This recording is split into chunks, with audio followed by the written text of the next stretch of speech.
Hey guys, welcome to my review of the brand new Canon EOS R. I've been using this camera every day for about a month now, and honestly I've been very impressed with it. First off, let's talk about some of the impressive specs of the EOS R. It has a 30 megapixel full frame sensor, and yes, is the exact same sensor found in the 5D Mark IV. The Canon EOS R can record 4K at 30 frames per second, and it can also record 1080p at 60 frames a second. It also have the ability to record Canon log video internally to an SD card in 8-bit or 10-bit through an HDMI external recorder. In continuous shooting mode, it can shoot 8 frames per second. And with silent shutter enabled, we can also shoot in complete silence. And wedding photographers can actually charge hundreds of dollars more each shoot just because they're shooting in complete silence and not disrupting the ceremony. It also has an electronic level built in, which is extremely handy. I have it turned on all the time, and honestly, without it, all my shots would be crooked. The EOS R has a really great autofocusing system. It actually has over 5,000 individually selectable AF points. And as you can see here, wherever I'm tapping on the screen, the camera focuses perfectly. And also has no problem focusing in low light situations. But there's also a ton of different focusing modes that this camera has available, and one of them is I detect AF. And with this enabled, the camera is actually going to focus on the subject's eye that is closest to the camera, which is going to help us get absolutely beautiful looking portraits. But if you prefer manually focus, that's no problem because this camera has a focus guide, which is extremely handy. And I actually find myself using this all the time for video. So here we can see we can tap our focus guide and we can tap it anywhere on the screen to select our focus point, and then we can slowly move the focus ring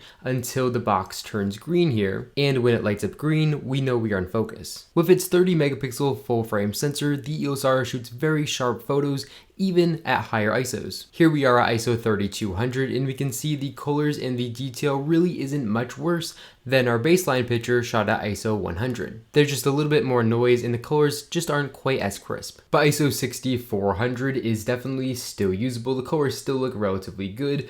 ISO 12800 again is still definitely very usable. Even ISO 25600 we can still get usable pictures, and then our max ISO here at ISO 4000, it's still actually usable. There isn't an insane amount of noise here, but the pictures definitely aren't sharp and we've lost a lot of resolution. But overall, very impressive ISO performance. This is a mirrorless camera, and that means that instead of having a mirror in our viewfinder, we're going to have an OLED display. And we call this an EVF, which stands for electronic viewfinder. It has an almost 4 million pixel OLED viewfinder, which is going to give us access to all the same information that we normally see on the back big LCD screen, but this time through the EVF. So when looking down the viewfinder here, we can see our histogram, we can see electronic level, and all of our camera settings, which is extremely handy. When the EOS R is powered off, the shutter is actually going to close, which is going to help protect the sensor from dust or dirt. On other mirrorless cameras like the M50, the sensor is just going to be exposed. So it's really nice that the EOS R gives you this protection. We have a lot of inputs here on the side of the camera. Here we can see our microphone jack,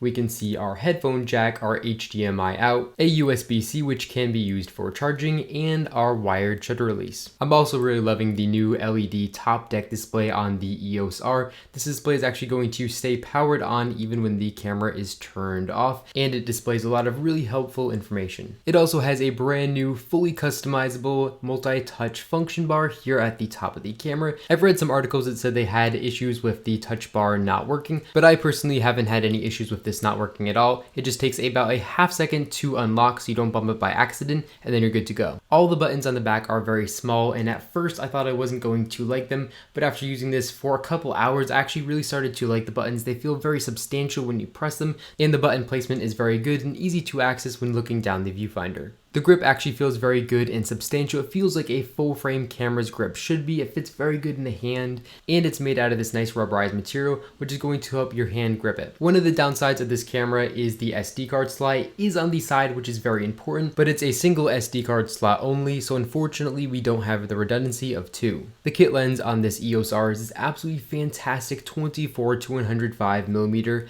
f4L lens. It's the sharpest Canon zoom lens that I've ever used, and the autofocus on this lens is absolutely next level. It's really silent, fast, and accurate. I made a full separate review of this lens, and you guys can check that out in the information card to the right of the screen. It has a really cool flip out touchscreen, which is going to be absolutely great for vloggers. It's also going to take your selfie level to 1000 because you can see yourself here in the viewfinder and make sure that your shot's lined up. And then you can also check to make sure that you are on focus. And then we have full frame, beautiful blurred backgrounds. The EOS R is Canon's first camera to use Canon's brand new RF mount. This mount was specifically designed for mirrorless cameras, and we now have a 12-pin connection system. And this helps Canon's RF lenses autofocus extremely fast by sending more data to the camera body. Now don't get too worried, you still can mount your older EF lenses to this camera. You're just going to need an adapter that's going to cost you $100. But for a little bit more, you can also get Canon's control ring mount adapter, which features Canon's new control ring,